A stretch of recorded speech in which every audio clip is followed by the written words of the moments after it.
ഭൂപരിഷ്കരണ നിയമത്തിൽ വെള്ളം ചേർത്ത 10,000-കണക്കിന് ഏക്കർ ഭൂമി സമ്പന്നർക്ക് കൈമാറാനുള്ള നടപടികളാണ് സംസ്ഥാന സർക്കാർ സ്വീകരിക്കുന്നതെന്ന് CPM പോളിറ്റ് ബ്യൂറോ അംഗവും കർഷകത്തൊഴിലാളി യൂണിയൻ ജനറൽ സെക്രട്ടറിയുമായ വിജയരാഘവൻ പറഞ്ഞു. അഖിലേന്ത്യാ കർഷകത്തൊഴിലാളി യൂണിയന്റെ നേതൃത്വത്തിൽ ആലപ്പുഴയിൽ സംഘടിപ്പിച്ചിട്ടുള്ള ജനറൽ കൗൺസിൽ യോഗത്തിന് മുന്നോടിയായി മങ്കൊമ്പിൽ നടന്ന സെമിനാർ ഉദ്ഘാടനം ചെയ്യുകയായിരുന്നു വിജയരാഘവൻ. ഭൂപരിഷ്കരണ നിയമത്തിൽ വെള്ളം ചേർത്ത 10,000-കണക്കിന് ഏക്കർ ഭൂമി സമ്പന്ന വിഭാഗത്തിന് കൈമാറാനുള്ള ഒരുക്കത്തിലാണ് സംസ്ഥാന സർക്കാരെന്ന് അഖിലേന്ത്യാ കർഷകത്തൊഴിലാളി യൂണിയൻ പ്രസിഡന്റും CPM പോളിറ്റ് ബ്യൂറോ അംഗവുമായ വിജയരാഘവൻ പറഞ്ഞു. ഇങ്ങനെ സംഭവിച്ചാൽ കൃഷിഭൂമി ഇല്ലാതാകും. കിടപ്പാടത്തിനു വേണ്ടി ഭൂമി അന്വേഷിക്കുന്നവർക്ക് കിട്ടാത്ത സ്ഥിതി വരും. കേന്ദ്രം ഭരിക്കുന്ന BJP സർക്കാരിന്റെ അതേ നയമാണ് കേരളത്തിലെ UDF സർക്കാരും പിന്തുടരുന്നത്. അഖിലേന്ത്യാ കർഷകത്തൊഴിലാളി യൂണിയൻ ജനറൽ കൗൺസിലിന് മുന്നോടിയായുള്ള സെമിനാർ ഉദ്ഘാടനം ചെയ്യുകയായിരുന്നു അദ്ദേഹം. ഇവിടെ സ്വാഗത പ്രസംഗത്തിലും അധ്യക്ഷ പ്രസംഗത്തിലും സൂചിപ്പിച്ചതുപോലെ സമൂഹത്തിലെ അതിദുർബല മനുഷ്യരാണ് കാർഷിക തൊഴിലാളികൾ. ഇപ്പൊ ഈ കാണുന്ന മാറിയ കേരളത്തിലെ കർഷക തൊഴിലാളി എന്നുള്ള നിലയ്ക്കല്ല യഥാർത്ഥത്തിൽ കർഷക തൊഴിലാളികളുടെ ജീവിതസ്ഥിതി. ഇപ്പൊ കാലൊക്കെ മാറിയിട്ടുണ്ട്. ആളുകൾക്ക്, വലിയൊരു വിഭാഗം ആളുകൾക്ക് അതിതീവ്രമായ അനുഭവങ്ങളുടെ കുറവുണ്ടാവും. ഇപ്പോൾ CPM തന്നെ ഈയിടെ പരിശോധനയിൽ പറഞ്ഞത് അവരുടെ പാർട്ടി അംഗങ്ങളിൽ 90% പേര് സോവിയറ്റ് യൂണിയൻ ഇല്ലാതായതിനു ശേഷം കമ്മ്യൂണിസ്റ്റ് പാർട്ടി അംഗങ്ങളായത്. സോവിയറ്റ് യൂണിയൻ ഇല്ലാതായിട്ട് 10-30 കൊല്ലം പിന്നിട്ട് കഴിഞ്ഞു. 35 കൊല്ലത്തോളമായി. പാതിയിലേറെ അംഗങ്ങൾ കഴിഞ്ഞ 10 കൊല്ലത്തെ പിണറായി വിജയന്റെ ഗവൺമെന്റ് നിലവിൽ വന്നതിന് ശേഷം പാർട്ടിയിൽ അംഗങ്ങളായി ചേർന്നവരാണ്. അപ്പൊ അവരുടെ ഓർമ്മകളും അനുഭവങ്ങളും വളരെ വ്യത്യസ്തമാണ്. ഒരുപാട് സമരാനുഭവങ്ങളിലൂടെ രൂപപരിണാമം വന്ന ഒരു കേരളത്തിലാണ് നമ്മളിൽ വലിയൊരളപാടുകൾ ജീവിച്ചു പോകുന്നത്. കമ്മ്യൂണിസ്റ്റ് പാർട്ടിയുടെ നേതൃത്വത്തിൽ നടത്തിയ സാമൂഹ്യ പരിഷ്കരണ നിയമങ്ങളുടെ ഗുണഭോക്താക്കളാണ് ഈ കേരളത്തിലെ മഹാഭൂരിപക്ഷം ജനങ്ങൾ.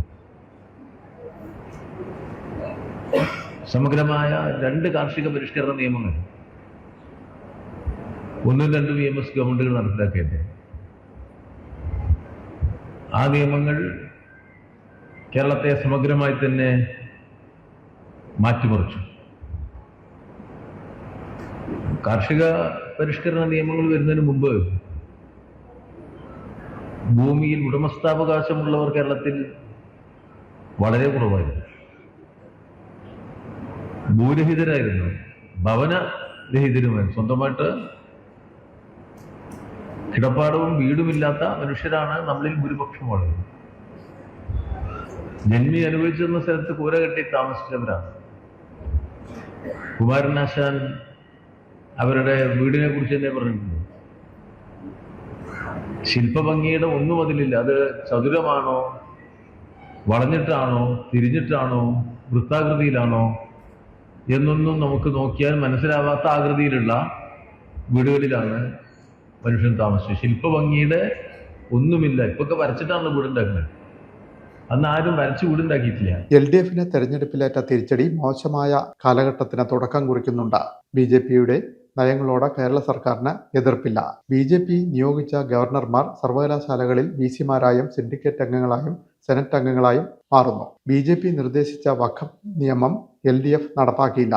എന്നാൽ ഇപ്പോൾ അത് നടപ്പാക്കാമെന്ന് സംസ്ഥാന സർക്കാർ കോടതിയിൽ പറഞ്ഞിരിക്കുന്നു. അധികാരത്തിലെത്താൻ RSSുമായി ഉണ്ടാക്കിയ ധാരണയ്ക്ക് അനുസൃതമായാണ് ഈ നടപടികളെന്നും വിജയരാഘവൻ പറഞ്ഞു. മങ്കൊമ്പിൽ നടന്ന സെമിനാറിൽ CPM ജില്ലാ സെക്രട്ടറിയും സംഘാടക സമിതി ചെയർമാനുമായ R. നാസർ അധ്യക്ഷനായി. അഖിലേന്ത്യാ കിസാൻ സഭ സെക്രട്ടറിയും പോളിറ്റ് ബ്യൂറോ അംഗവുമായ വിജു കൃഷ്ണൻ, ദേശീയ കർഷകത്തൊഴിലാളി സംഘടനാ ജനറൽ സെക്രട്ടറി B.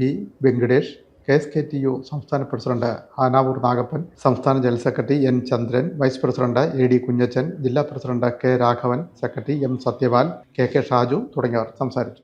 അഖിലേന്ത്യാ കർഷകത്തൊഴിലാളി യൂണിയന്റെ ജനറൽ കൗൺസിൽ യോഗം ആലപ്പുഴയിൽ ആരംഭിച്ചു. ഇന്ത്യയിലെ കർഷകത്തൊഴിലാളി പ്രസ്ഥാനത്തിന്റെ ഈറ്റില്ലമായ ആലപ്പുഴയുടെ മണ്ണിലാണ് അഖിലേന്ത്യാ കർഷകത്തൊഴിലാളി യൂണിയന്റെ ദേശീയ ജനറൽ കൗൺസിൽ യോഗം സംഘടിപ്പിച്ചിട്ടുള്ളത്. ശനി, ഞായർ ദിവസങ്ങളിലായി ആലപ്പുഴ പഗോഡ റിസോർട്ടിലാണ് കൗൺസിൽ നടക്കുന്നത്. 17 സംസ്ഥാനങ്ങളിൽ നിന്നായി 140 പ്രതിനിധികൾ പങ്കെടുക്കുന്നു. ശനിയാഴ്ച രാവിലെ ആലപ്പുഴ വലിയ ചുടുകാട്ടിലെ പുന്നപ്ര വയലാർ രക്തസാക്ഷി മണ്ഡപത്തിലും വലിയ ചുടുകാട്ടിലെ VS അച്യുതാനന്ദന്റെ സ്മൃതി മണ്ഡപത്തിലും പ്രതിനിധികൾ പുഷ്പാർച്ചന നടത്തി. തുടർന്ന് യോഗസ്ഥലത്ത് അഖിലേന്ത്യാ പ്രസിഡന്റ് A. വിജയരാഘവൻ പതാക ഉയർത്തി. കുതിച്ചുയരുന്ന വിലക്കയറ്റം, പൊതുവിതരണ ശൃംഖല തകർക്കൽ, തൊഴിലുറപ്പ് പദ്ധതി ഇല്ലായ്മ ചെയ്യൽ തുടങ്ങി രാജ്യത്ത് കോടിക്കണക്കിന് വരുന്ന കർഷക തൊഴിലാളികളുടെ ജീവിത പ്രശ്നങ്ങൾ തുടങ്ങിയവ കൗൺസിൽ ചർച്ച ചെയ്യുന്നു. കർഷക തൊഴിലാളി യൂണിയൻ അംഗത്വം 1 കോടിയിൽ എത്തിക്കാനുള്ള പ്രവർത്തനങ്ങൾക്കും കൗൺസിൽ രൂപം നൽകും. ഞായറാഴ്ചയാണ് കൗൺസിൽ യോഗത്തിന്റെ സമാപനം.